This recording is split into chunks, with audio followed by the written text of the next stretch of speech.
Check these things.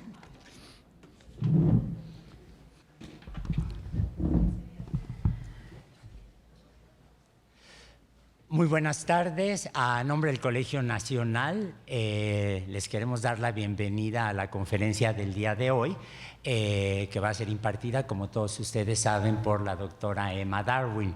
La conferencia tiene un título extraordinariamente provocador.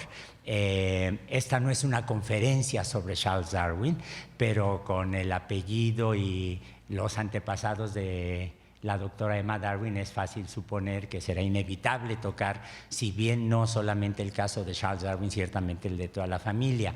Quisiera decir que cuando estuvimos platicando por correo electrónico sobre el título de la conferencia, y ella propuso a mí me gustó de inmediato porque me recordó la famosa pintura de Magritte, de que esta no es una pipa y está una pipa perfectamente dibujada, de manera que hay un poco de provocación intelectual al respecto.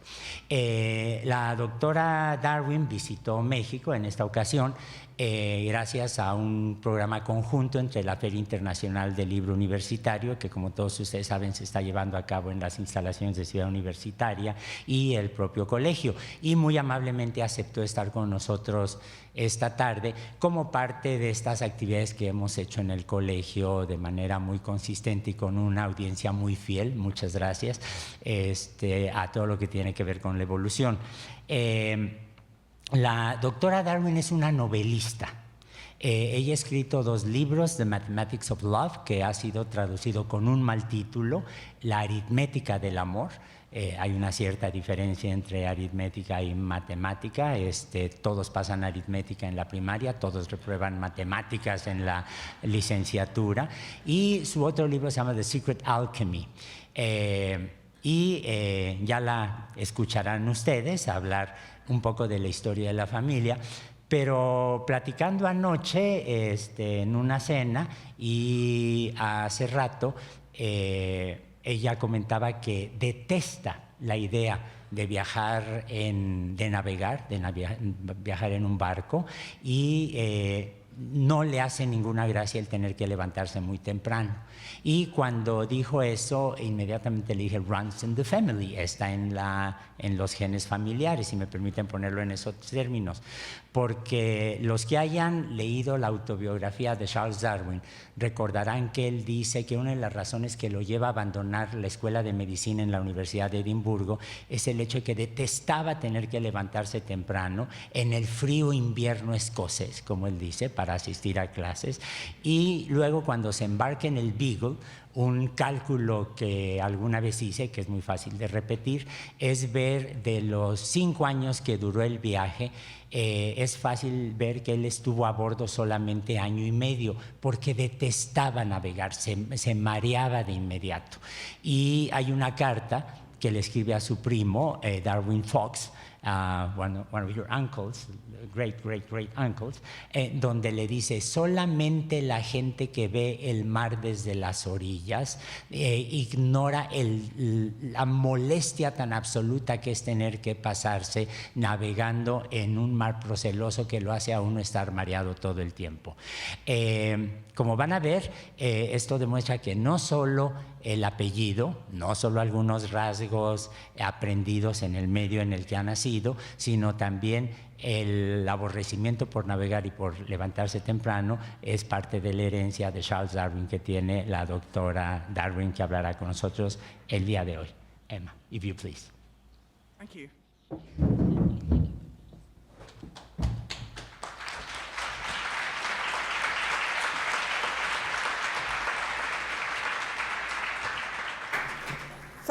Thank you, Tonio, and thank you very much for coming. And I'm sorry I'm not speaking in Spanish, but I don't speak Spanish. My first novel, as Tonio said, was titled The Mathematics of Love. And when it was published, I was very surprised how many people thought that I'd intended a paradox, that mathematics and love are opposites, that as science and the arts are thought to be opposites, facts versus feelings, objectivity versus subjectivity, analysing the world versus synthesising parts of the world into something new. But of course it's not as simple as that. One of Charles Darwin's granddaughters, Gwen Rivera, was an artist, and in old age she wrote a memoir called Period Piece, all about growing up in a Cambridge in the late 19th century that was full of Darwins. This is her parents by the fire. She illustrated the book as well as writing it.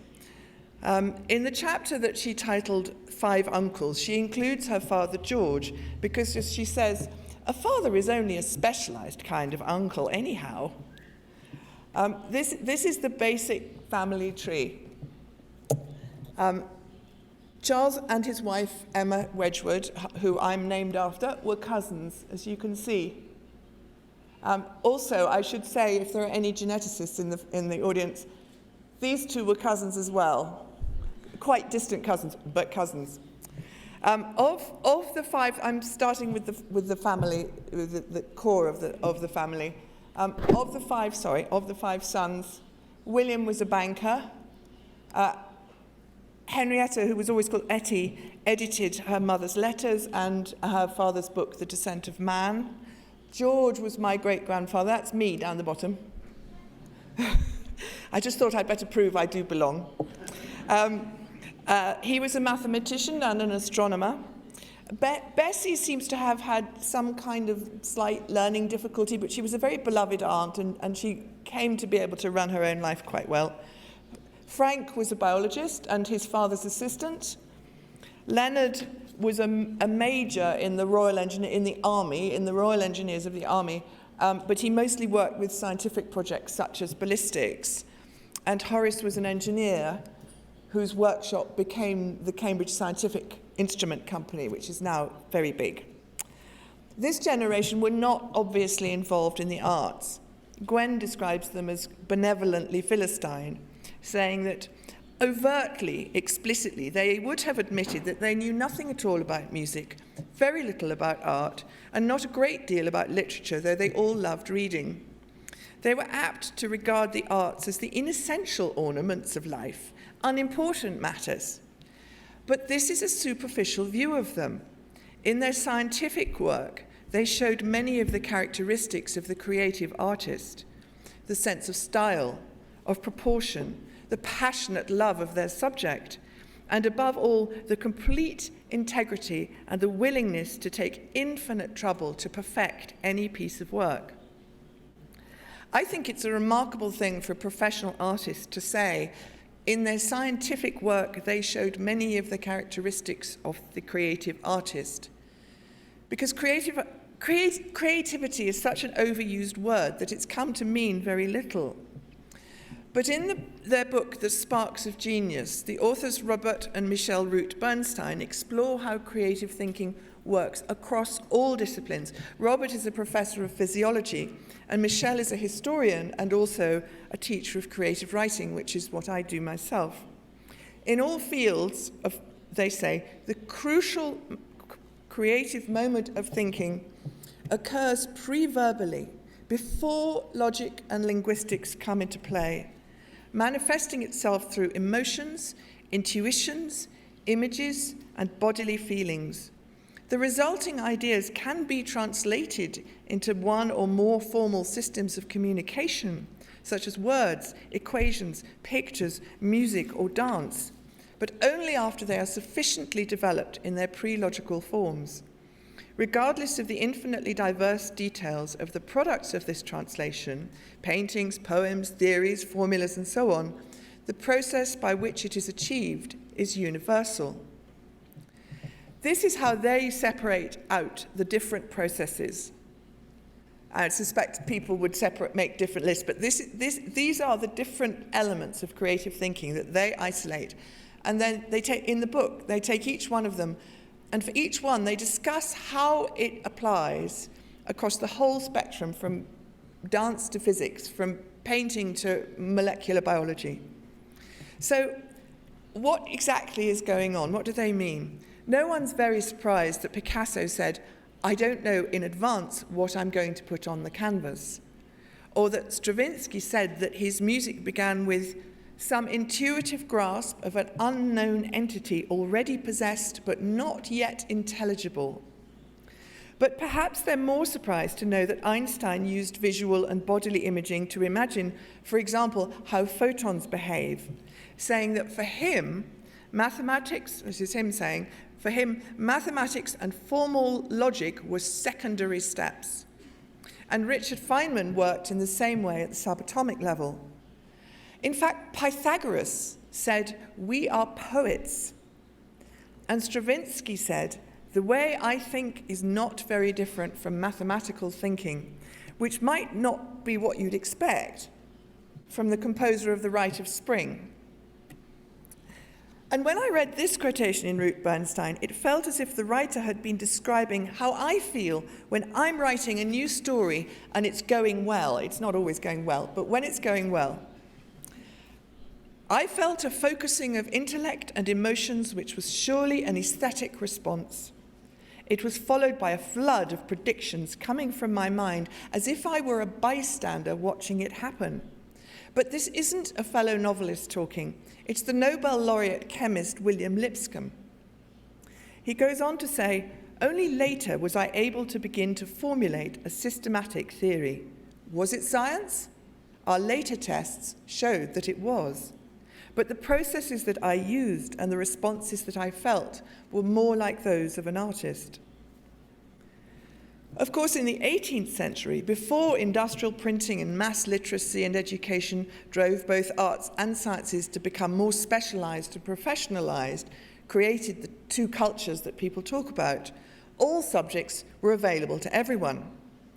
Erasmus Darwin, Charles Darwin's grandfather, was a doctor and a member of the group of men, well, mostly men, one woman, who called themselves the Lunar Society. Is that readable? I hope so. They all lived in the Midlands of England. Where's my other bit? They all lived round here. And they met once a month for dinner, so a bit like here. In those days, that was at about 3 o'clock in the afternoon. And then they spent the evening experimenting. 10 of them were fellows of the Royal Society. And they'd spend the evening talking, experimenting, exchanging observations and information. And they called themselves the Lunar Society because they met on the night of the full moon, so that however drunk they were, they'd get home safely. Of those men, James Watt had synthesized many ideas that were around to create the steam engine. And in Birmingham, at the Soho Works in Birmingham, which are there, he teamed up with Matthew Boulton to make a fortune inventing and maintaining the great pump engines which made the Industrial Revolution possible, and of course later the railways.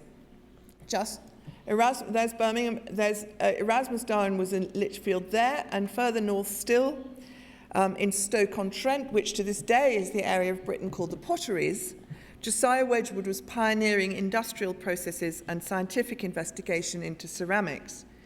But he also used some of the finest artists of his day as designers. This is John Flaxman. This is George Stubbs, both of whom were major painters and sculptors. Flaxman was a sculptor in his day. And Josiah spent 4 years perfecting this, which is a reproduction in ceramics of the famous Portland vase, which is a Roman glass cameo vase in the British Museum. But of course, they also supplied scientific equipment. This is for distillation.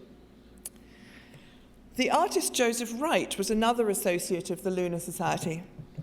This painting is called "A Philosopher Giving That Lecture on the Orrery in which a Lamp is Put in Place of the Sun."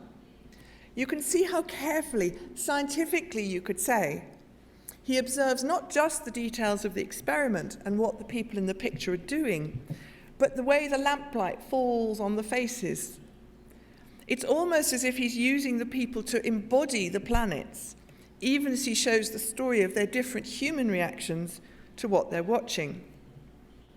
Joseph Wright also painted portraits. He painted most of the Lunar Society at one stage or another. This is Erasmus Darwin.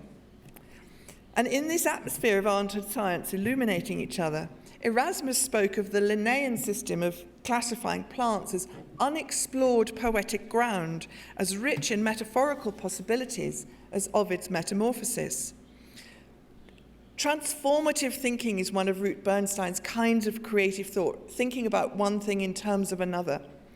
And in Ovid, humans are transformed into trees, rocks, and constellations. Erasmus wanted to make the plants' behavior understandable by transforming them the other way into human terms.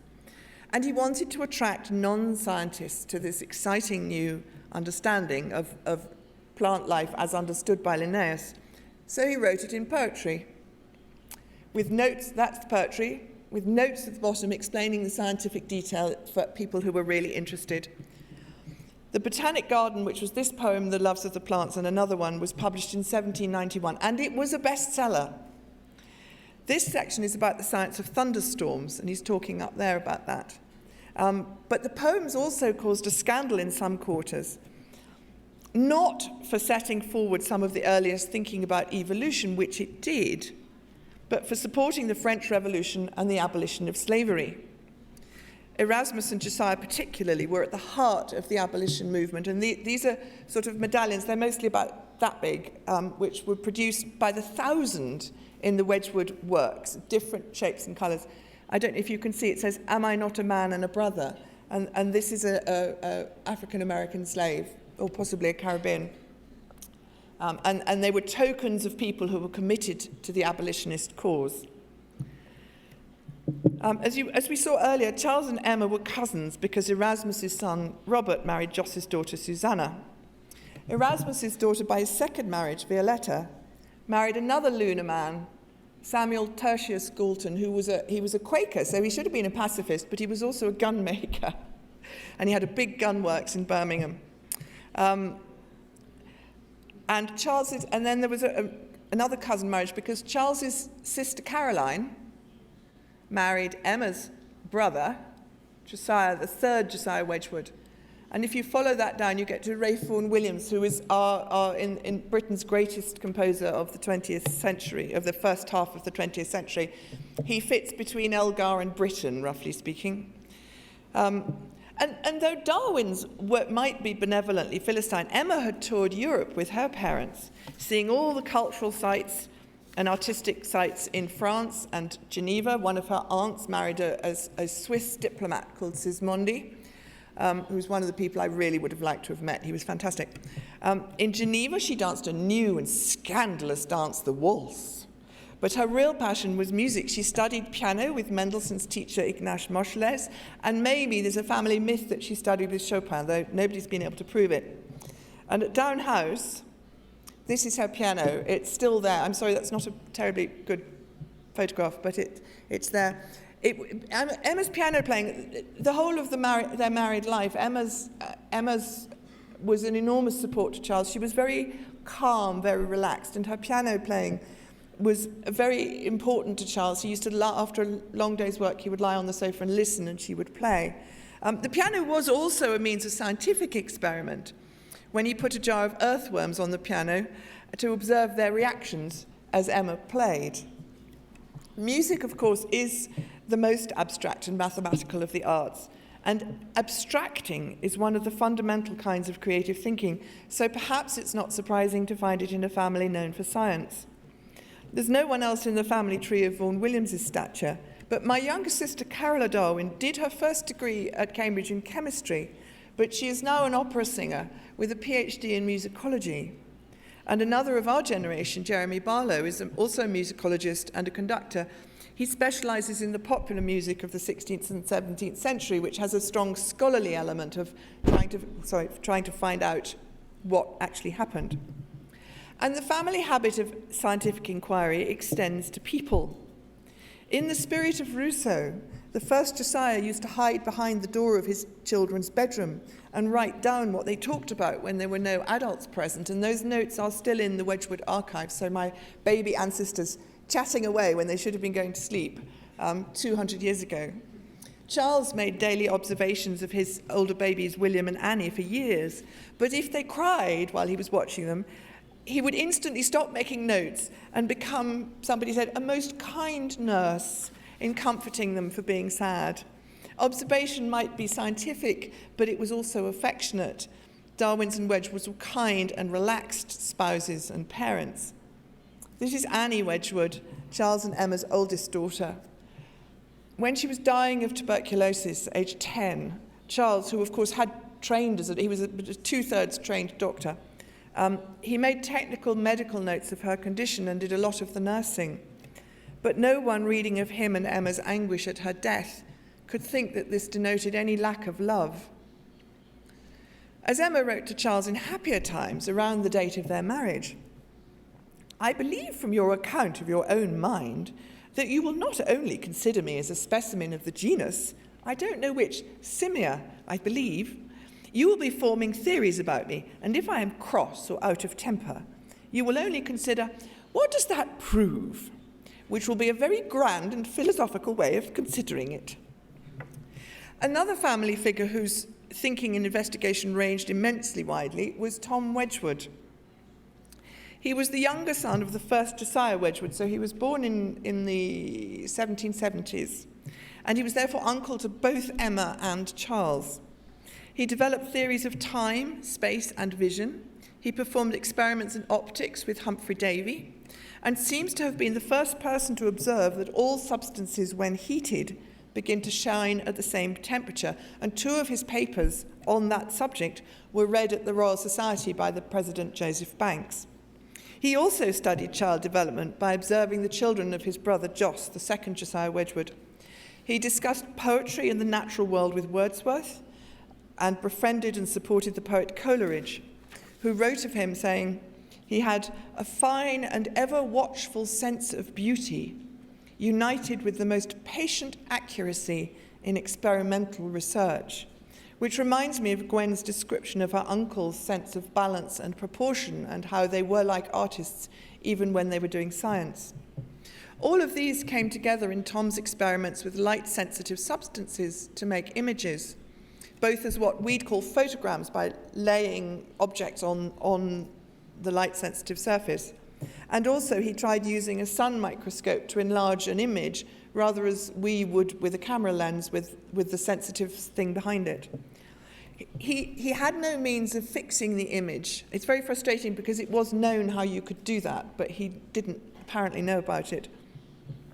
But he may, in that sense, be called the first photographer. Who knows what he might have done? But he died in his 30s after a life deeply troubled by both physical and mental illness. But the photography gene goes on, or if you choose to call it a gene. Charles Darwin's son Leonard became a very good photographer, and he was appointed the photographer for a major scientific expedition to New Zealand to record the transit of Venus of 1874. Unfortunately, it was cloudy. But Charles and Emma didn't. They were the benevolent Philistines. They didn't take a lot of care or interest in the artistic side of their possessions. Many of their Wedgwood cameos were broken by the children playing with them. And when they needed to alter down house in Kent for their growing family, they sold off some of their more valuable Wedgwood pieces to pay for the building works. There was also the more common idea of the arts as a suitable hobby for suitable accomplishment for a young lady. Hang on. There we are. This is from period piece again. Gwen Rivera's mother was American. She was Maud Dupuy, an American of French Huguenot stock originally. And she married my great-grandfather, George Darwin, when she came to stay with her aunt in Cambridge. This is Gwen imagining her mother when young, before Gwen was born, so it's kind of historical fiction. Painting, this is King's College Chapel in Cambridge, very famous view, painting, and a rather miserable-looking young man, and I love the cow, looking not at all sure what this is all about. George, her husband, Charles Darwin's second son, was, as I've said, a physicist and a Plumian professor of astronomy at Cambridge. But he also had a passion for history. Gwen, his oldest child, describes him as the most romantic man alive. Heraldry had been the unforgotten passion of his boyhood. There's still some of his drawings at Down House. Though I should not be surprised to learn that even his scientific interests had a romantic origin. At any rate, what could be more romantic than the tides or the moon? He loved languages, and all the time, whether he was playing royal tennis or archery, pacing the field to measure how far he had shot, he was half-consciously being himself as a character in medieval history. And when he was playing with throwing sticks or boomerangs, he was being an Australian Aboriginal. Here he's empathizing, which we think of as the province of novelists, in a physicist. And empathizing for scientific purposes is central to the way that, for example, Thomas Eisner investigated insects' defense systems. And it was also said to be why Erasmus and then Robert Darwin, Charles's father, who was also a doctor, why they had been so highly regarded for their patients, by their patients. They were very good at imagining themselves in the patient's situation and treating them on that basis. The same generation as George, as Charles's grandchildren, was his cousin Julia Wedgwood. She was the oldest child of Emma's brother Hensley Wedgwood, and Hensley's subject was the evolution of language. He published a major etymological dictionary with a very long forward, a book almost in itself, exploring the theory and ideas of the evolution of language in the same decade as his cousin and great friend Charles Darwin. And for some years they lived a few doors apart in London before Charles moved to Kent. Julia's life reminds me of Fanny Mendelssohn or Alice James, born into a clever, creative family, plenty of books and intellectual friends. It's not that they were forbidden to study or to write music or to paint or sing, but the barriers for women were still high because their duty to the household and family must come first. Julia could only write between 5 and 7 in the morning, talking of getting up early. Despite this, in her 20s she published 2 novels, the first anonymously and the second under a pseudonym. They were well received, and she started to write a third, and I would love to think that she would have published that under her own name. But then her father read her new novel. Her male characters gave him a pain in the stomach, he said, and would she please write something more cheerful next time? And he spelt cheerful wrongly. She decided that she was incapable of imaginative or original thought and should stop writing fiction. This story is sad, but it also reminds me of Gwen, who decided at 19 that she was not pretty and that the simplest thing was never to think again about her clothes or appearance, and she never did. Julia never married, but in her 30s she fell in love with Robert Browning, who was newly widowed, and he at least to some extent with her. After a year or so she broke the friendship off, but it had given her the confidence she needed. She wrote a major biography of John Wesley. She assisted Elizabeth Gaskell with her Life of Charlotte Bronte, and her cousin Charles Darwin with his translation of Linnaeus. Earlier, she had published a substantial examination of the theological implications of the origin of species, which prompted Charles, who was always kind, but he was incapable of intellectual dishonesty, to write to her that, "I must tell you how much I admire your article. I think that you understand my book perfectly, and I find that a very rare event with my critics." The Oxford Dictionary of National Biography describes Julia's later career like this. At the height of her reputation in the 1870s and 1880s, Julia Wedgwood was seen as one of the great female intellects of Victorian England, second only to George Eliot in her ability to handle difficult masculine subjects and modern themes. And in the next generation, Felix Wedgwood, a cousin and an engineer specializing in marine salvage, also published a well-received novel set in South America. So Wedgwood wrote fiction, though as far as I know, I'm the only Darwin novelist, but Darwins did write stories. In 1893, Gwen collaborated with her cousins, Horace Darwin's daughters, Ruth and Nora, and Frank's daughter Frances, to write and illustrate a collection of fairy stories. On the title page it says, after much hard labour, that it was being presented to Gwen's younger brother Charles in 1897, by which time I had to choose which page to show you, but there are other pages Margaret, the youngest, was writing and illustrating too, and the writing's very, very big and rather untidy because she's only 7. The Charles for whom the fairy stories were written was my grandfather, Sir Charles Darwin. He became a physicist and worked with Rutherford, where 2 of his papers were central to Rutherford's thinking about nuclear science. This is the 1930 Solvay conference. There's Marie Curie. Can't miss Einstein with his hair. Can I see? Yeah, that's Niels Bohr. That's Heisenberg. And that with the moustache is my grandfather at the back. Later, he was appointed head of the UK's National Physical Laboratory, and he spent some of World War II in America, coordinating shared work on radar and the Manhattan Project. He married my grandmother, Catherine Pember, who was a mathematician, and the first female member of the Royal Astronomical Society. She did many of Charles's calculations in those days before there were calculators, let alone computers, to do it for you, while also bringing up a daughter and 4 sons. All the children became scientists except for my father, who was a lawyer and a diplomat, and then married an English teacher, which maybe explains why I'm not a scientist. Gwen trained at the Slade School of Art. Her French husband, Jacques Rivera, was a fellow artist. The Darwins were related by marriage to Virginia and Vanessa Stephen, who became Virginia Woolf and Vanessa Bell. And through them and Jacques, they got to know Rupert Brooke and the Bloomsbury Group. Later, Gwen found her artistic vocation in wood engraving. Some of her best work was in book illustration, for example, in this story, The Bird Talisman. This was originally written by Harry Wedgwood, Emma Darwin's brother, and was privately printed just for the family in 1852. But in the 1930s, Faber and Faber commissioned illustrations for Gwen for a new edition. As an old woman, Gwen wrote, "The whole of a long life is spent learning to see, to know what one is looking at with one's inner mind, not in gaining experience, but in losing it."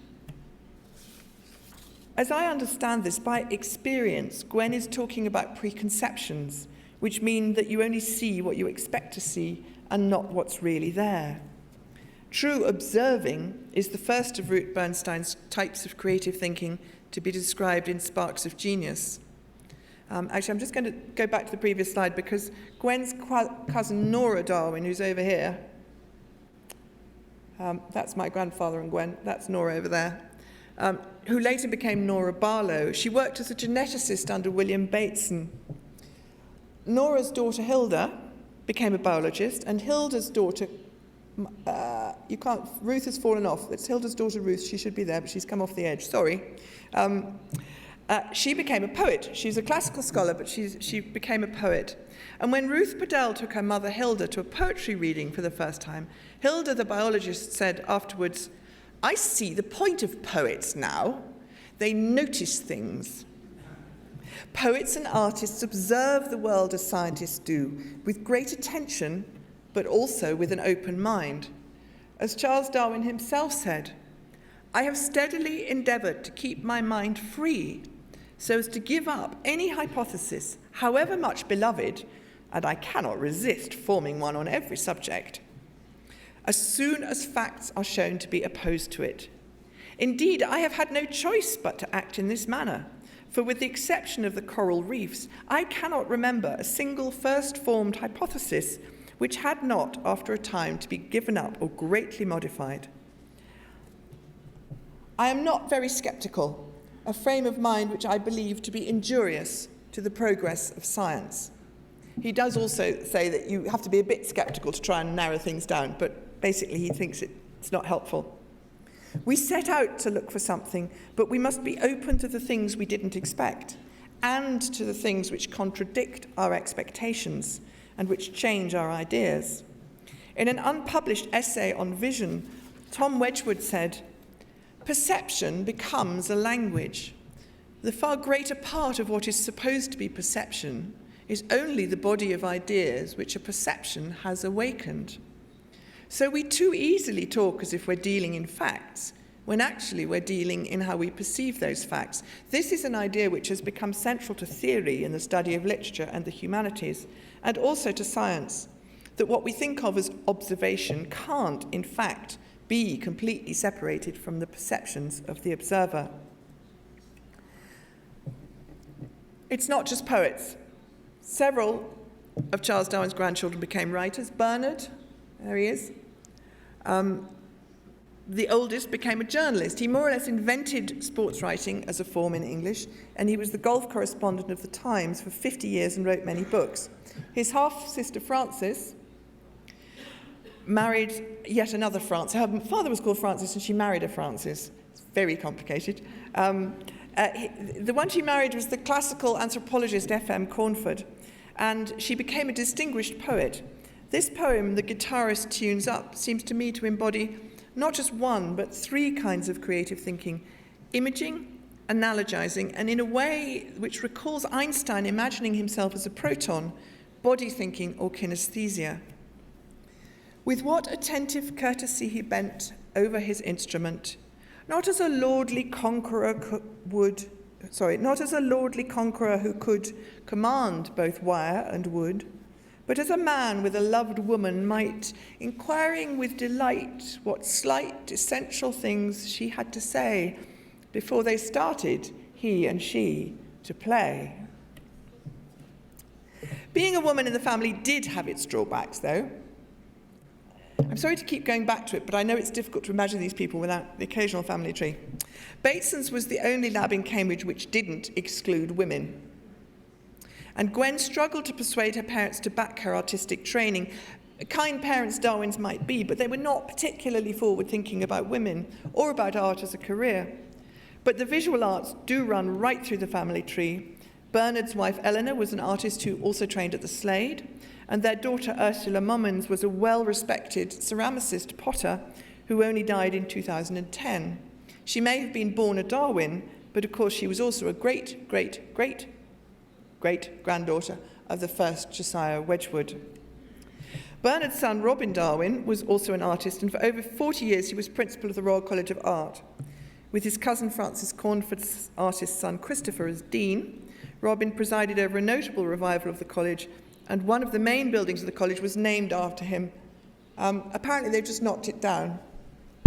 Anyway, and I couldn't resist putting this in because that's the National Physical Laboratory, and so that's named after my grandfather.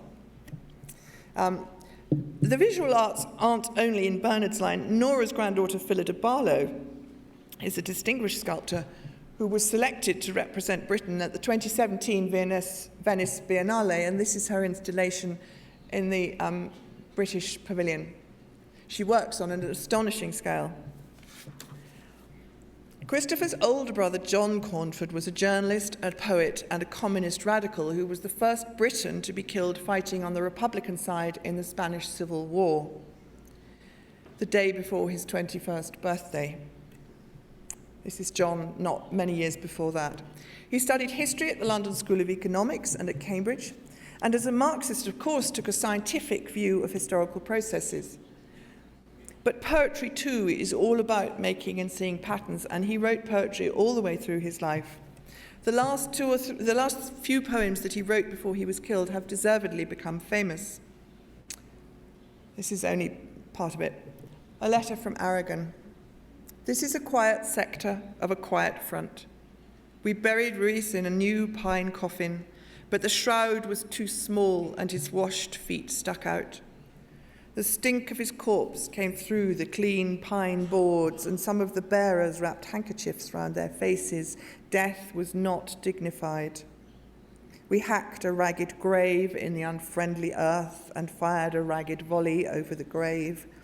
You could tell from our listlessness, no one much missed him. This is a quiet sector of a quiet front.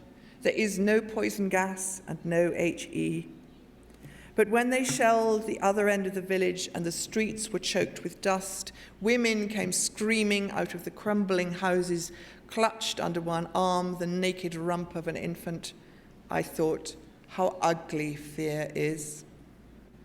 Other members of the family were soldiers too. A Wedgwood fought as a young ensign at Waterloo. He was inside one of the farms that was the focus of the fighting, and we have the letters that he wrote, one to his mother and a few days later to his aunt, about what it was like to be inside the farm of La Haye-Sainte. And the family suffered like every other family in Britain in the First World War. Of the 6 Wedgwoods who served, 3 were killed: Felix, Alan, and Cecil. Cecil was well over age at 53, but he'd volunteered along with the regiment he'd raised. Of the 3 who survived, 2 seem not to have been posted to the front at all. They had other duties. The last was Felix's brother, another Josiah Wedgwood, who won a Distinguished Service Order for fighting in the Dardanelles at Gallipoli, where his cousin Alan was later killed. Jos was Member of Parliament for Newcastle-under-Lyme, which is the Potteries seat in Parliament, And he was a passionate Zionist when it was a very unfashionable cause, and a passionate supporter of Indian independence. He was a pioneer for women's suffrage, refugee causes, and the reform of the divorce law. Perhaps it's not surprising that he called his autobiography Memoirs of a Fighting Life. Of Charles Darwin's own grandchildren in the war, Bernard was over military age, but my grandfather Charles and his brother William Billy both served and survived, or I wouldn't be here. Charles won a military cross for his work on tracking enemy artillery with sound ranging and flash detection. Physicists are useful. And of the grandson, engineer Erasmus, Raz, he was offered an important job at home, organising the production of munitions. But he too decided he couldn't let the men he commanded go to France without him, and he was killed in his first week at the Battle of Ypres. Rafe Vaughan Williams was also over age, but volunteered as an ambulance driver on the Western Front. He was a pacifist. But when things got more desperate in 1917 and the war seemed to be going the wrong way, he changed to the Royal Artillery, where his hearing was permanently damaged. But during the war, Gwen's younger sister Margaret had married Geoffrey Keynes, a surgeon who pioneered the conservative treatment of breast cancer and was involved in developing blood transfusion as a routine procedure. But Geoffrey was also the poet Rupert Brooke's literary executor and became one of the great authorities on the engraver and poet William Blake, which was a passion which Gwen, as a fellow engraver, also shared. That passion bore fruit in what seems to me perhaps the greatest family creative project of all, the ballet Job. It was based on the Blake poem as much as the Bible story, and it was the first native-born British ballet of the modern era of dance. Geoffrey wrote the scenario with help from Francis Cornford. Gwen designed the sets and costumes, and Rafe Vaughan Williams wrote the music. This is Gwen's set design.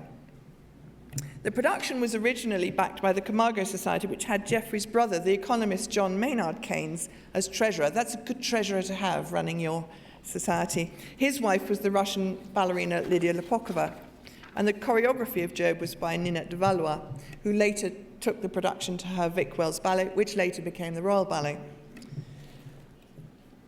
Some of the family have based creative work on the family itself. Period Piece and Memoirs of a Fighting Life are not the only books with our names on them. I put the Wedgwoods and Charles's father Robert into the Mathematics of Love, and for the bicentenary in 2009, my singer sister Carola commissioned the composer Charles Francis Hode to set Ruth Padell's poem Plankton from Ruth's collection Darwin, A Life in Poems. Mind you, the world's interest in all things Darwin does have its silly side. I was in Brisbane for the Writers' Festival, and the photographer from the Australian newspaper was sad because Brisbane Zoo's Galapagos tortoise Harriet had only died a month earlier. She had perhaps been ridden by Charles Darwin, he said. What a pity I couldn't go and ride her in my turn. That would have been a great shot. It would have been great publicity, but it would have been nothing to do with my writing. Our famous name may be easy to sell, but it has its drawbacks, and so do the traditions. My father's generation was the first not to have at least one Darwin member of the Royal Society since Erasmus became a fellow in 1761. None of us, 8 or 9 or 10 generations down, can have the pride in being the first to go to university, to gain an honour, to have an exhibition, to make a scientific discovery or publish a book. Someone has always done it already. A lot of the external world knows it, and it's all there on Wikipedia. But a few years ago, I decided to try to develop my interest in that generation that created Job into a novel. The material is amazingly rich, but it became deeply problematic. Through the story of Gwen, Francis, and Raz, I planned to thread the story of John Wedgwood. But I should have known it was going to be difficult when I made a list of just the books written by or directly about the people I wanted to put in my novel. Those are just the ones I couldn't avoid reading. Here was everything I might have written already on the pages. The stories, the reasons, the ideas, the feelings, the voices. Where was the space for my imagination, for my storytelling to create something? And for any creative work, there are drawbacks to the dominance of rationality and logical discussion, which is such a noticeable feature of the family. Poet Francis Cornford wrote despairingly of how anything one might say would be discussed in a thoroughly weighing Darwinian manner, which reminds me of Emma saying, when I am cross or out of temper, you will only consider what does that prove. Of course, analytical thinking matters in the arts. Some scientists are amazed that you can get a PhD in creative writing, as I did, while some artists are amazed that my PhD in creative writing didn't kill my creativity at birth.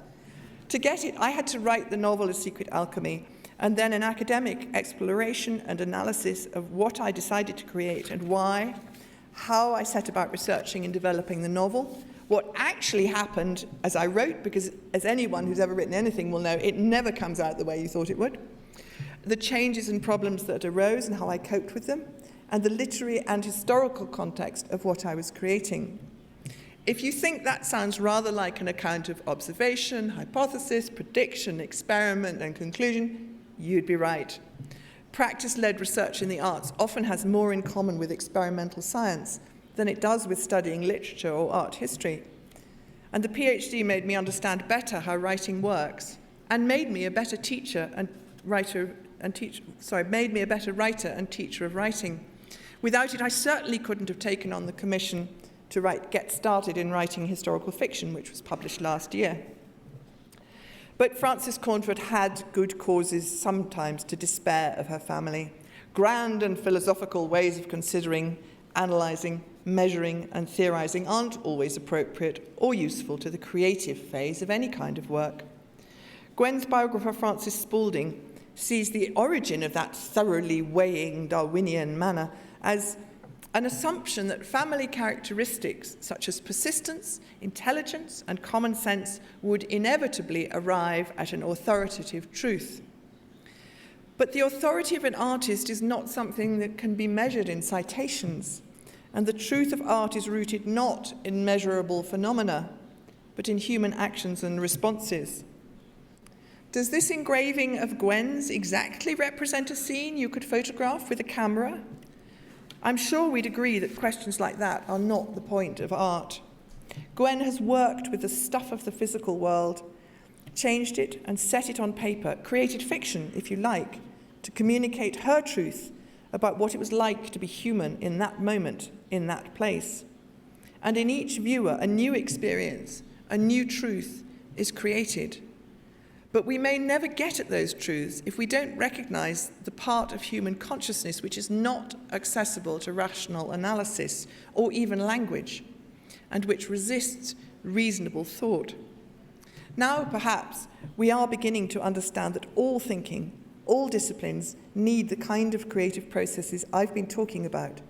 Thinking which is not irrational but transrational, alogical, not illogical, intuitive, imaginative, the kind of thinking which serious artists and great scientists have always harnessed and disciplined to do their work. So I'm going to finish with this image. On the right is Ursula Momans, born Ursula Darwin, in old age, throwing a pot. And I don't need to tell you who the other one is, photographed by his son Leonard. And I'm going to stop there and say thank you very much.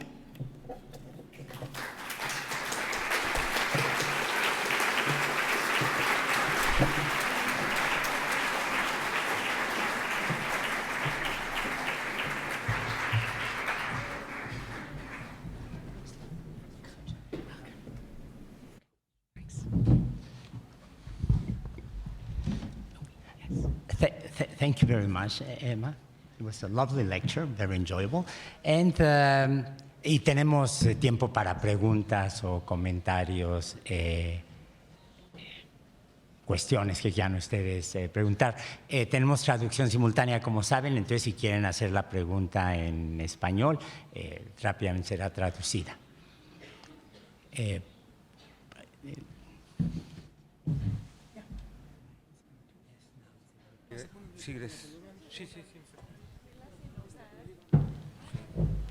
Sí, por favor.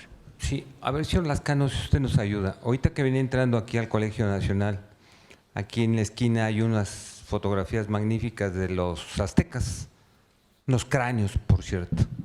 Entonces me vino a la mente en forma de flash de si esos aztecas, ya sean los ejecutores o las víctimas, porque ahí hay cráneos que supuestamente los sacrificaron, no importa, sean víctimas o sean sacrificadores, esos cráneos, que es parte de la identidad de México, esos cráneos, pudiéramos decir con el conjunto de teorías evolucionistas, obviamente resaltando Charles Darwin, si podemos decirlo, y no en una forma audaz, sino cuerda, si la parte genética, es decir, la teoría de los genetistas, de la evolución de la humanidad, la evolución de la vida, esto, es decir, es válido decir que estos ancestros de nosotros que están ahí en esos cráneos son nuestros ancestros, y si nosotros somos algunos de los ancestros. Si ellos son nuestros ancestros, si nosotros todavía pudiéramos considerarnos como genéticamente descendientes de esos cráneos que están ahí, es decir, ¿tiene sustento? Bueno, la pregunta no está directamente dirigida a la doctora Darwin, pero efectivamente, si uno piensa en las poblaciones originales que estaban en México y en la mezcla extraordinaria que se dio con quienes llegaron de Europa, con quienes llegaron del África, con quienes llegaron de Medio Oriente, efectivamente en términos poblacionales son nuestros ancestros. Genéticamente, si nos vamos hacia atrás, vamos a encontrar que tenemos secuencias parecidas y biológicamente no habría ninguna duda. Creo que aquí vale la pena mencionar que en términos culturales, evidentemente alguien que tenga ancestros esquimales estrictamente y haya nacido en México crece culturalmente como mexicano en un ambiente en donde la genética no lo va a estar determinando. No sé si haya otra pregunta. Sí, por favor. Hello, my question's for Emma. Hi. My name is Sergio, and I also dropped out of med school like Charles Darwin. I'm now studying biology, and I have a question for you. Mm-hmm. When you were thinking about choosing a career, because you're obviously a very intelligent person, and you also, as myself, you harness creative thinking when it comes to science and also art. Was it hard for you to choose a career? And would you have an advice for someone that's on that bridge from choosing maybe a path of science or a path of arts or creative literature? I thought it wouldn't be hard for me. I was going to be a historian from as long as I can remember until I was 16. And then at A-level, which is our 16 to 18-year-old stage, I found I didn't enjoy what I was being told was what academic history was going to be like, because I'd like the stories and the people, and that wasn't what good historians were doing in the 1970s. And so I studied drama at university. I decided I wanted to act, and it was only when I was 26, and actually I was expecting my first child, and I thought, I want to find out if I can write a novel. And as far as I knew, the only way that you find out, and it's still true, the only way you find out if you can write a novel is to try and write one. I do think it is harder to pick up the sciences late. Anyone can sit down with a very large piece of paper and write a novel or take up paints. But I would say don't be afraid to change track. My older sister's first degree is in English from Cambridge, but her PhD is in mathematics. My younger sister's first degree is chemistry, and her PhD is in musicology. We've all changed track. And I think it's important. It's much better to change track than spend your whole career basically at some level hating what you're doing. And I know too many people who they didn't have the courage to jump. We would say jump the tracks, you know. And I think it's really important that maybe you should, which means don't be too paralyzed by choosing a career, because you can always jump the tracks later. Does that help? Sí, por favor. Bueno, mi nombre es Juliana y yo tengo 13 años y quisiera saber qué libro tú leías cuando tenías 13 años.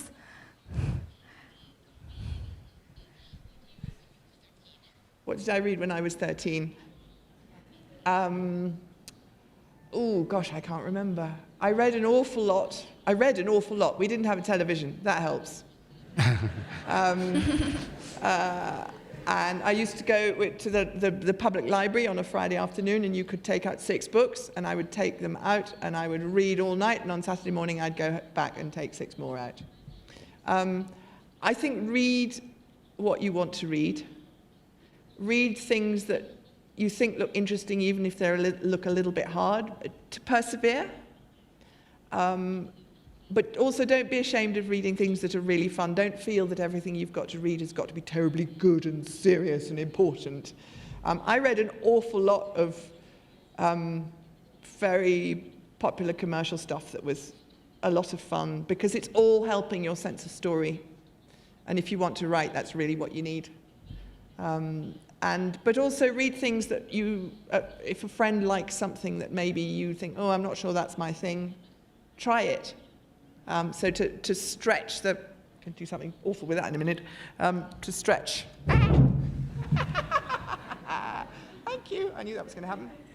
Thank you. Sorry.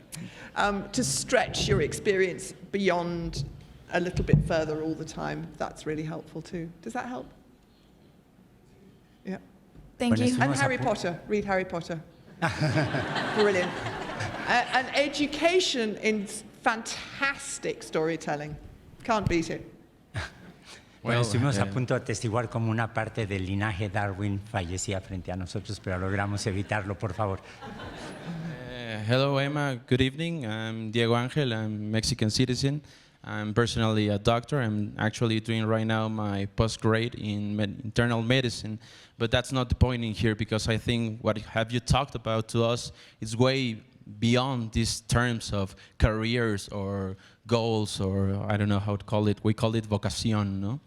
I think that the honor, you coming from a family, the great that was Darwin's family, not talking in the common way people see the Darwin family, but in a much deeper way of seeing them like a whole family, like a group of people actually helping each other to, well, some sense, I think I could say, trying to make them better in their respective fields. It's something that nowadays it's much missing, I think, in our day or in our world of today. And I actually personally I've developed myself in a much scientific way because I've studied medicine. I've always seen science as the panacea or the greatest way of watching the world. But 2 years ago I had experience of living with another type of culture in Chiapas here in Mexico, and I got the opportunity to have a friend who could, like you have said, give me the path or show me the path of reading other types of things. In this case, philosophy and sociology, history was one of those. And I think that science and arts need each other. Arts, actually, I like really much Friedrich Nietzsche as a philosopher, and that's what the way he sees it. It's like arts show the path to science and give it a finality or a sense of destiny to the discoveries that science comes and does, right? So I think that, thank you personally for the experience. It's really nice to hear people talking with passion in any way nowadays, and thank you very much. You're welcome. I'm glad you enjoyed it. And I think that's very true. And I think it's worth remembering, for example, that one of the best ways we have of understanding inside other people's heads is fiction. Mm-hmm. One of my main jobs writing fiction is to imagine myself into other people's heads. One of my problems with writing the novel about the family was that they wrote about their own insides of heads, and there wasn't enough for me to do. And I think we should remember that. And people like Oliver Sacks, you know, they understand that some of the best writers about science or the history of science books that we're talking about, the book about the Lunar Society, all of those, they are extraordinarily good at doing what I also do. So it's not, you know, if anyone wants to take anything away from what I've been saying, it's that we should look to what each other do. We can all enrich each other's what we do. Don David, por favor. Good night. My name is Gloria Leon. I'm a biologist. It's a personal question. I would like to know if it was tough to grow and belong to such a remarkable family? No. It wasn't. I mean, to some extent, you know, we all grow up inside our own family. You know, it's what we're used to. It wasn't. It wasn't at all. And you know, I will be forever thankful for growing up in a family where giving everybody a really good education was, you know, was tremendously important, and for the conversation around the table. My father's family had a category of book which was called a dining room book, which were the books that lived in the dining room for settling arguments over the dinner. So it was encyclopedias and dictionaries and all those things that everybody would argue about. And I'm very glad I grew up in a family where we would argue about that kind. I don't mean argue as in fight. That was just me and my sisters. But, you know, argue as in discuss. I think in some ways the only difficulty, and I don't want to sound like, oh, poor me, it's so awful, well, I'm a middle child. I have a sister each side, and I'm bang in the middle of this family, and everybody's always done it. You know, everybody does things well and seriously, and you're empowered to do whatever you like as long as you do it seriously and well, and there's sometimes not a lot of space for goofing off, if that translates, you know, just sort of saying, oh, I don't care, whatever. People tend to be rather good at what they do. Can be a bit daunting. Por favor. Hola, buenas noches. Mi nombre es Axel, soy estudiante de matemáticas y quería preguntarte, para ti, en tu formación como novelista, ¿cómo influyó ser parte de la familia Darwin?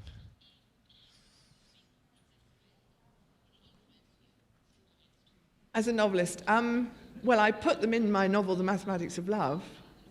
I put Robert Darwin. I needed a doctor in the story, and I wanted a connection to, the novel is all about photography, and I wanted a connection to Tom's experiments, but it was set in 1819, and so he died some years earlier.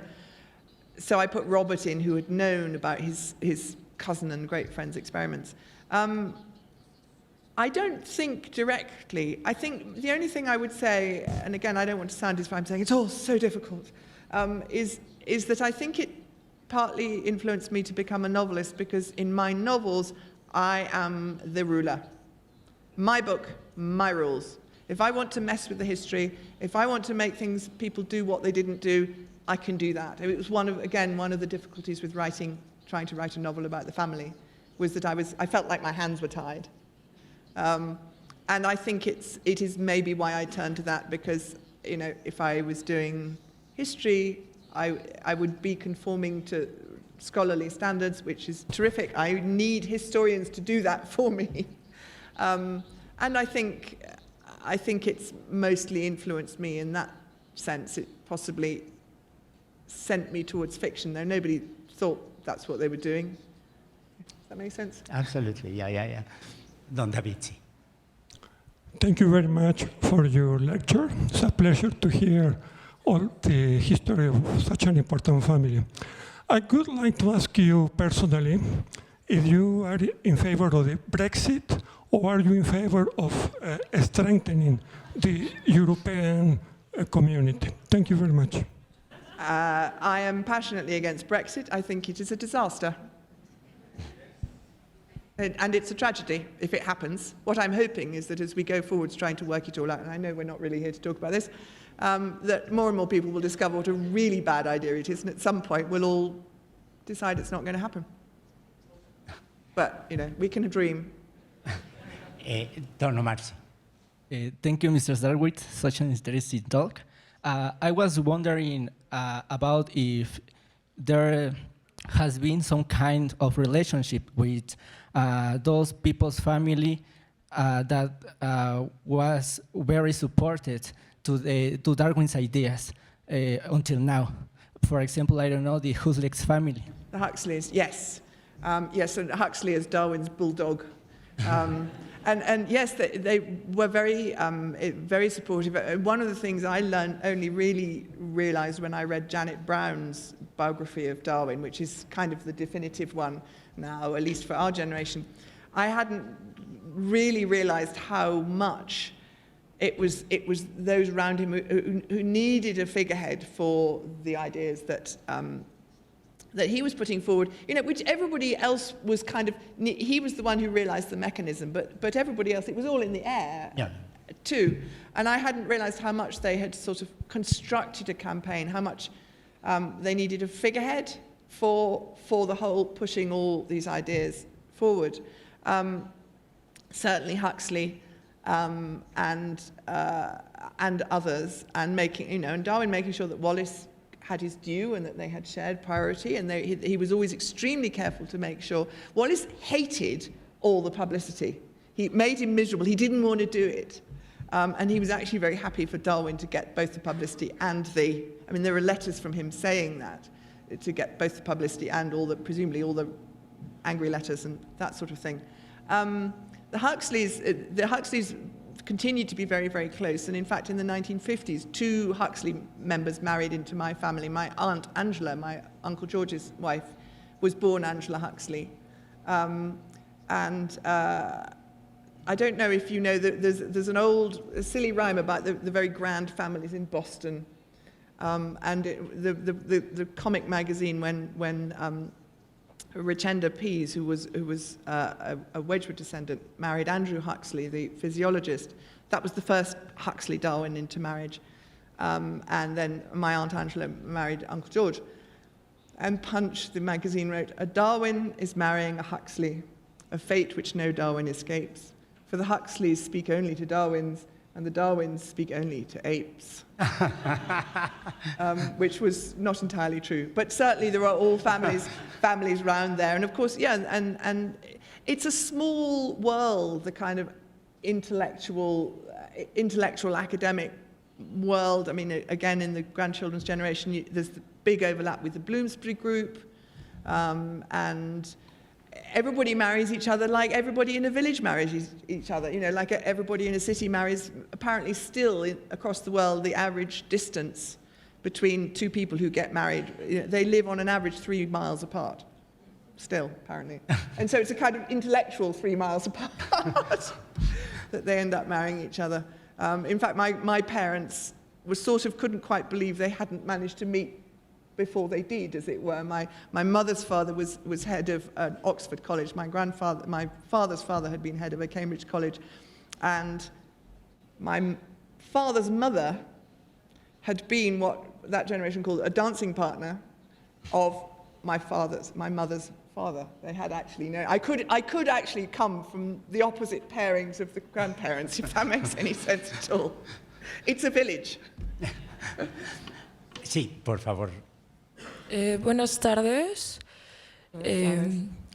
Yo quería saber si hay alguna, es quizá personal, hay una anécdota personal de la familia sobre las implicaciones o consecuencias que tuvo en la familia Darwin la publicación que obviamente socialmente y en el contexto mundial tuvo repercusiones inmediatas en un contexto tan conservador como fue Inglaterra, ¿no?, a mediados del siglo XIX, pero para la familia alguna anécdota que no se conozca, ¿no?, públicamente sobre qué repercusiones, qué consecuencias tuvo la publicación del origen de las especies.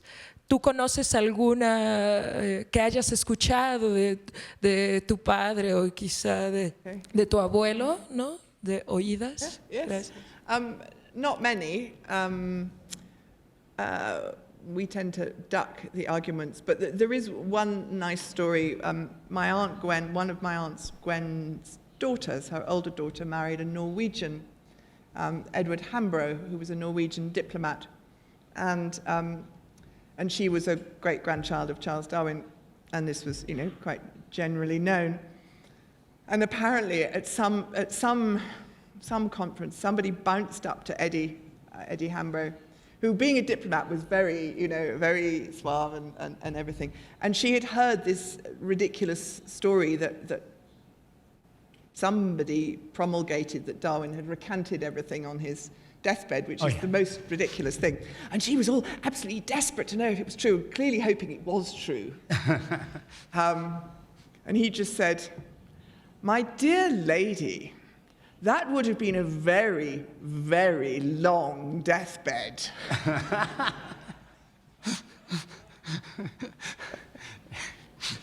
Don Omar, por favor. Sí, buenas tardes, soy estudiante de la carrera de biología.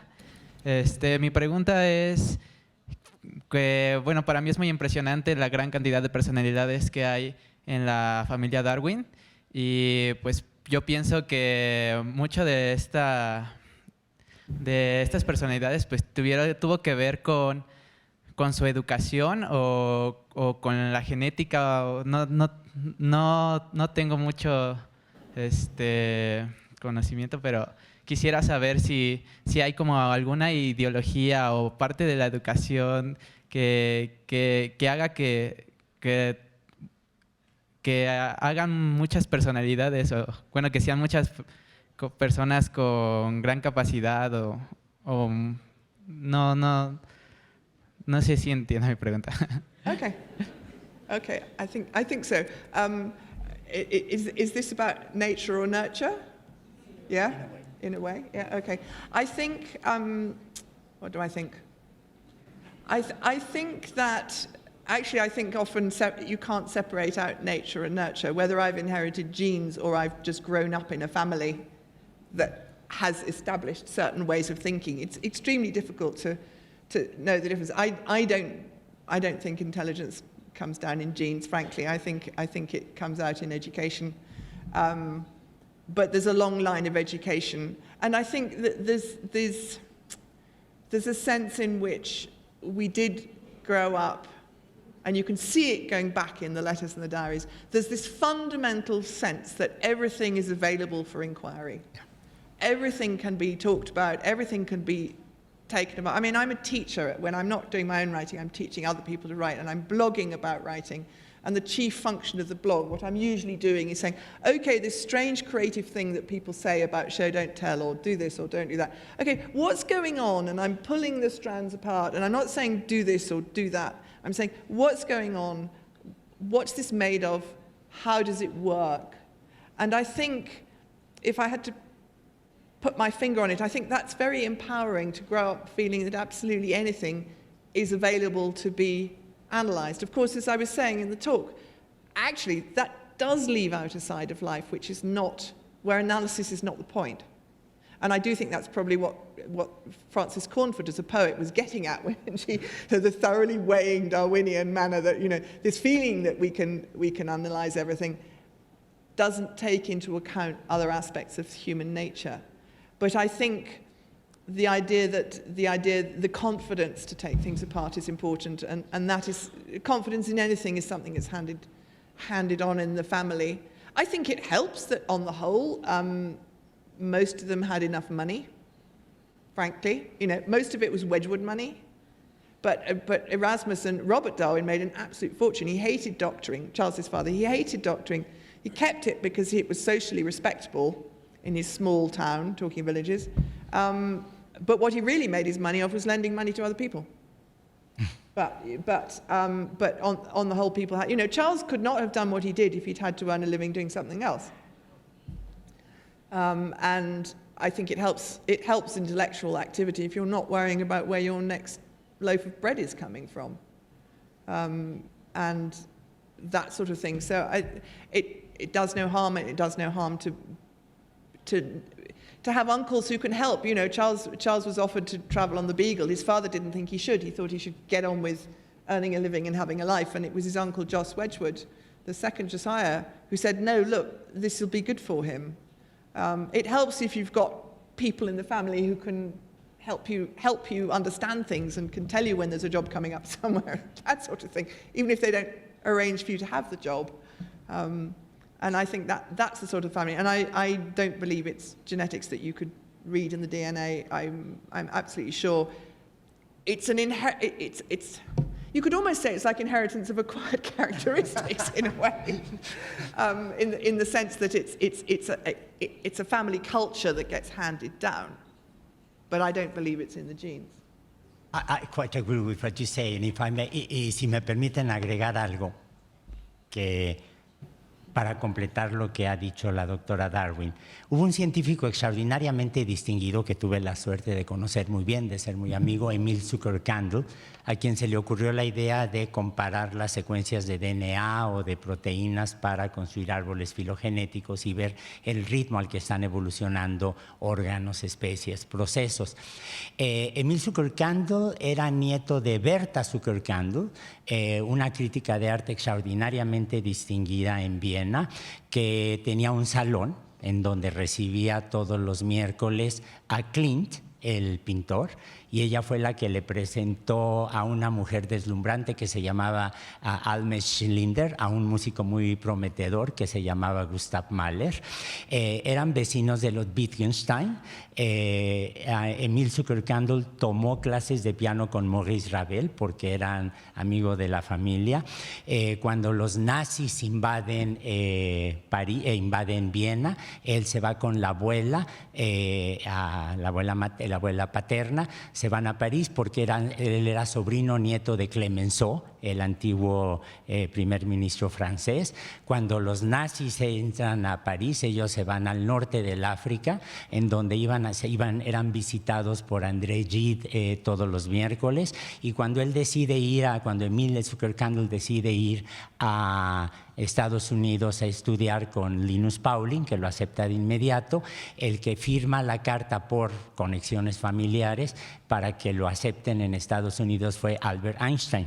Como dice un amigo que hace historia de la biología molecular, Michel Morange, difícilmente puede uno imaginar a alguien sobre quien cruzó todo el siglo XX. Difícilmente alguno de nosotros puede tener la oportunidad para moverse en esos círculos tan extraordinarios, pero para eso tenemos universidades públicas y para eso tenemos instituciones como el Colegio Nacional.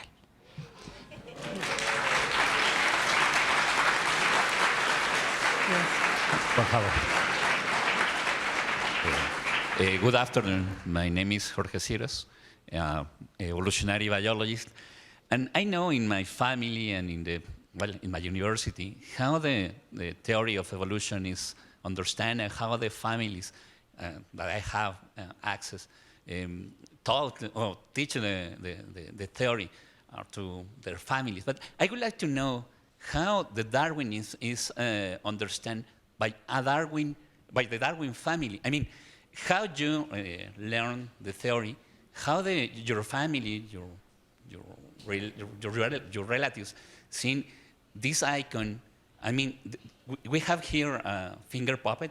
One of this person has one, and you have the imagine of Darwin not just a scientist, is like a rock star.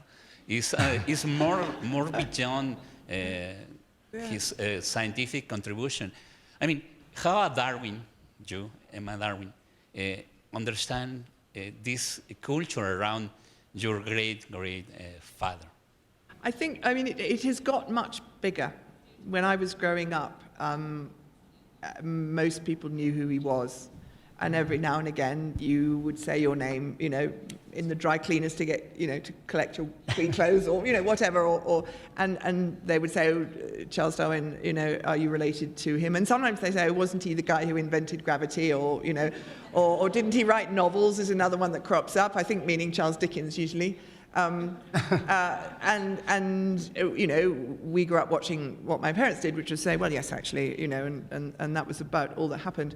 And then I'm not sure why. I think it was partly just, you know, the explosion in communications in the 80s and 90s that we've had, but also possibly with the advance of creationism, you know, trying to come back. And so it does seem as if the Darwin industry has got an awful lot bigger. And I think, you know, it is, I guess, partly using him as a figurehead to, you know, to try and support what we know needs to happen. I mean, in terms of evolution, I mean, it's just, you know, it was as assumed that, you know, got talked about the way that you talk to a 4-year-old or a 6-year-old or a 10-year-old, the way you do that the world is round, you know. I mean, I distinctly remember sitting down on a very sharp rock as a child and my father saying, yes, that's where your tail would be if you were a monkey. That sort. I mean, it was just the common currency, as I think it would be in any family, that's reasonably educated and interested in transmitting the ideas. I don't think we were particularly different in that sense. I mean, we had a few Darwin things around, but my father isn't the oldest son, my Uncle George is the oldest male, all the way down the line. So they've got more of that stuff. There's actually a trust that owns a lot of them now. Mostly, actually, it was reading Period Piece of my aunt's, which is a delightful book. I mean, any 10-year-old, especially a 10-year-old like me with a very strong historical sense.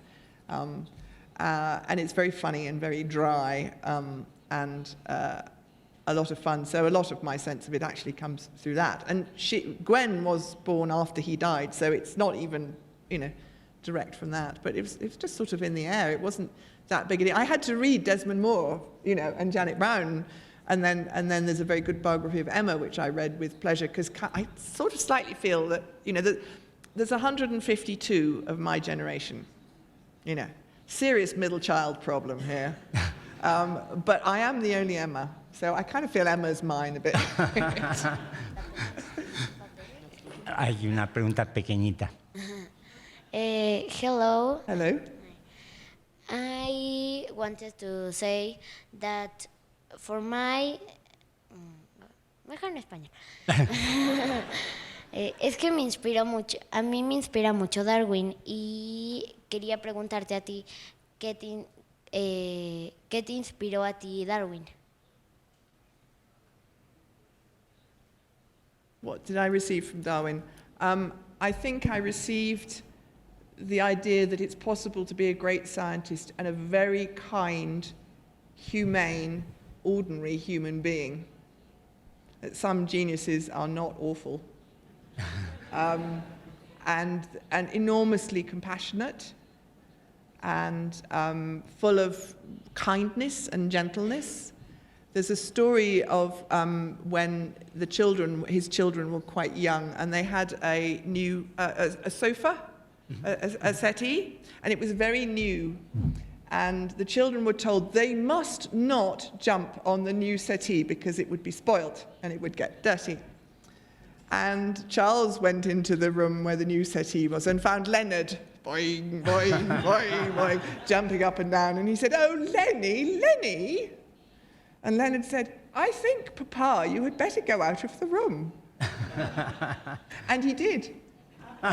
Which is the opposite of the kind of 19th century parent who's very strict and always beating them and everything. And he was and I think that's something I find very inspiring, and he wasn't a sort of, he was the opposite of the lone, mad, inspired genius who's halfway to mad. He was a nice, sensible person who was extremely clever. I think Emma had a lot to do with it. Edna Healy's biography makes the point that there's quite a strand in the family of people who are quite neurotic, or at least have a mixture of health and psychological difficulties, and don't make a lot of their lives. Luckily, they mostly don't have to earn a living. And a lot of Charles, despite his ill health, which was considerable, a lot of Charles. Emma was very calm. She didn't mind if things weren't very tidy. She was very relaxed with the children, and that was very, very good for Charles, that everything was just calm and peaceful, and she made it work so he could get on with his work. And then in the evening, he would lie on the sofa and she'd play the piano, or he loved fiction. He loved novels. He loved reading novels. He loved being read to novels. He adored Jane Austen. And I think that had a lot to do with it. So I would say you don't have to be mad to be a genius. And you can also be nice. Que, si me permiten agregar aquí algo, a mí siempre me ha fascinado la idea de que un hombre con una vida tan apacible, clase media alta, si a ustedes les parece bien, con una rutina tan establecida, desarrolle una teoría tan extraordinariamente revolucionaria que cambia al mundo de tal suerte que ya no somos los mismos después de 1859. La idea de que las grandes ideas que cambian al mundo de repente no necesariamente tienen que surgir ni de las trincheras, ni de quien esté aislado en una torre de marfil, ni o quien esté dispuesto a usar la violencia física, verbal, intelectual para radicalmente cambiar el mundo y nuestra percepción de él. Tenemos tiempo para 2 preguntas más. Sí, gracias. Muchas gracias por las palabras. Yo tengo 2 preguntas. ¿Qué hay de cierto de que Darwin retrasó su libro por respeto a las ideas de su esposa? Esa es una. 2, ¿qué opina de lo que pasa en Estados Unidos en algunas universidades que rechazan todavía en este tiempo las ideas de Darwin?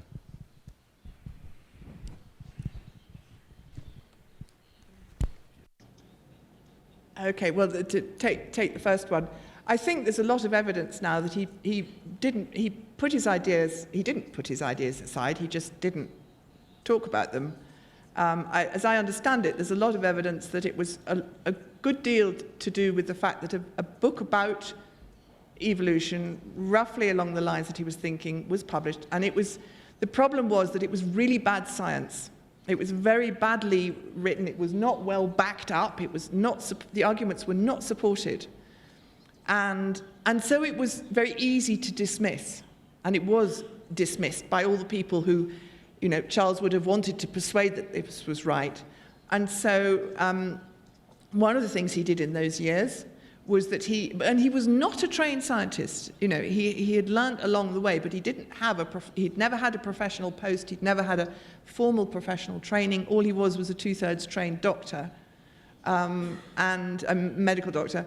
And what he did in those 8 years, and there's a really good book called Darwin and the Barnacle by Rebecca Stott about those years.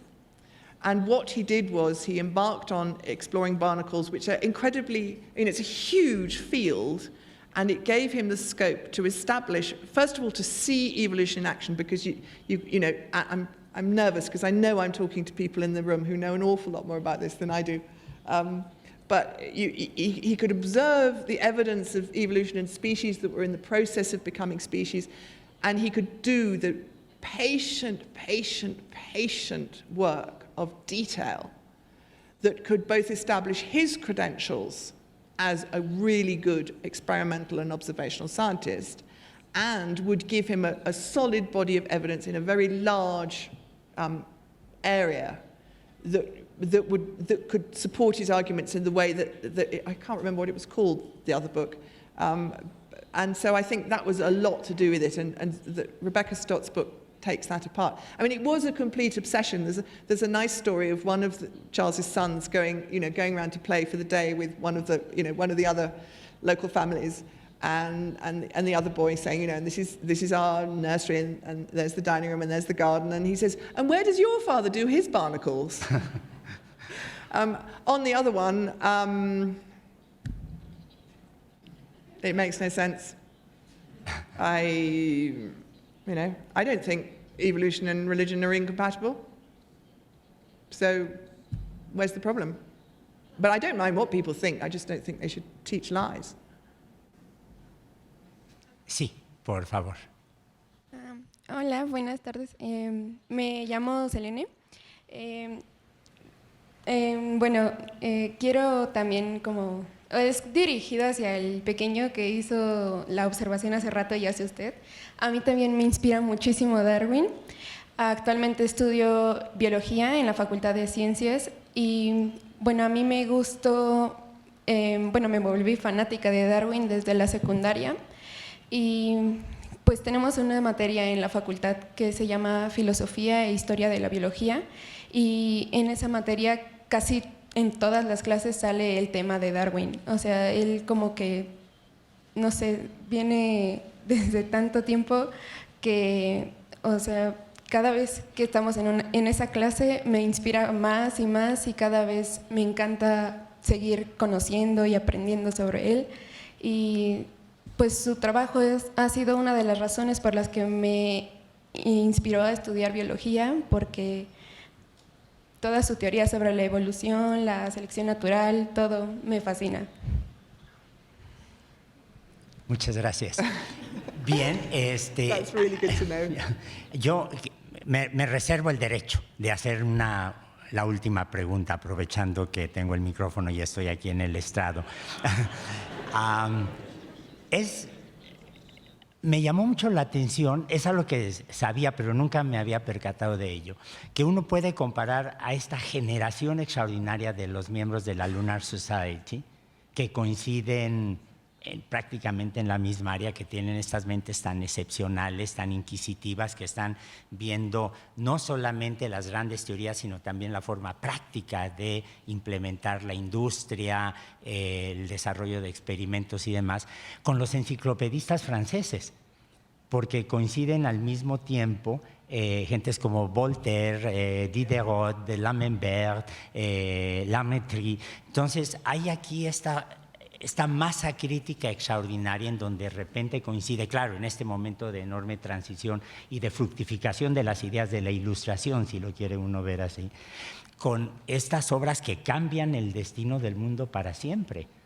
Y me pregunto, esta es una analogía que en general, que no recuerdo haberla leído en el libro de The Lunar Society, pero que es una idea realmente interesante. ¿Qué habrá pasado con los descendientes de los otros miembros de la Lunar Society?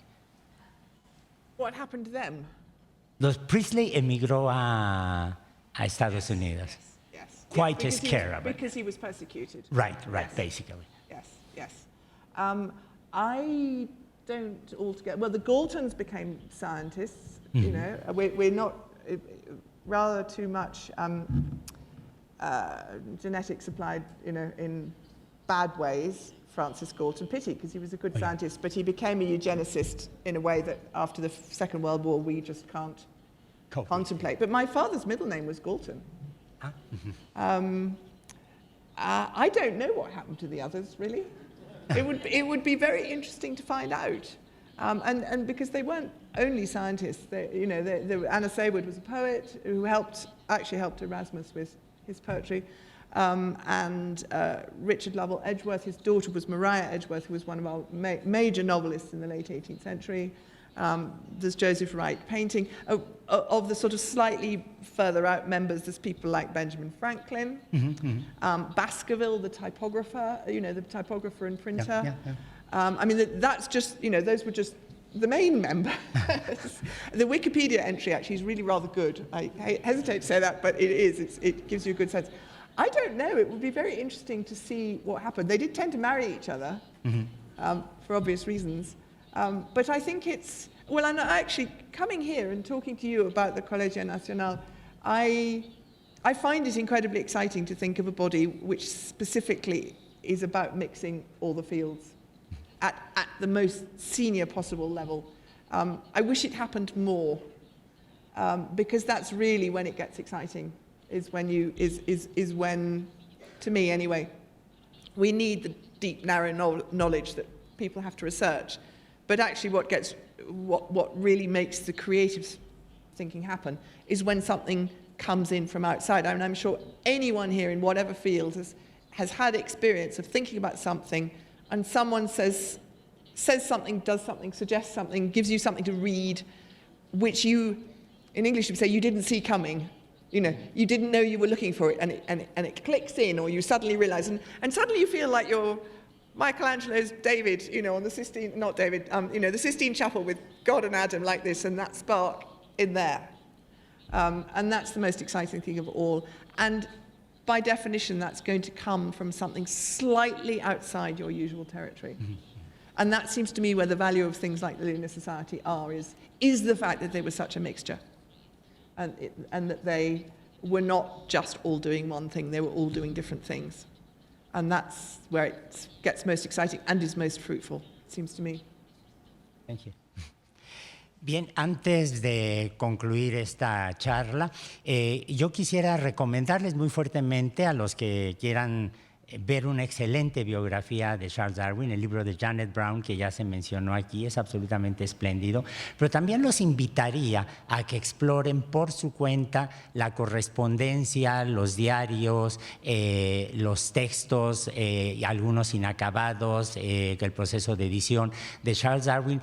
Si se meten a la página web de la Universidad de Cambridge, ahí van a encontrar no solamente las imágenes de las páginas de los libros de notas, que son prácticamente imposibles de leer, porque aunque Charles Darwin, como todos ustedes saben, fracasó como estudiante de medicina, sí que conservó la letra de cirujano hasta el final de sus días, pero están transcritos y es absolutamente fascinante sumergirse en las dudas, las seguridades, las observaciones, las conclusiones de Darwin. Creo que es un ejercicio intelectual que ciertamente vale la pena, y el mejor homenaje que uno le puede hacer a Darwin es seguir leyéndolo con una mirada crítica, reconociendo lo que significa. Dicho eso, yo quisiera agradecerles a todos ustedes su presencia a nombre del Colegio Nacional y muy especialmente a la doctora Emma Darwin el haber aceptado el estar hoy con nosotros. Thank you so much, Emma. Thank you.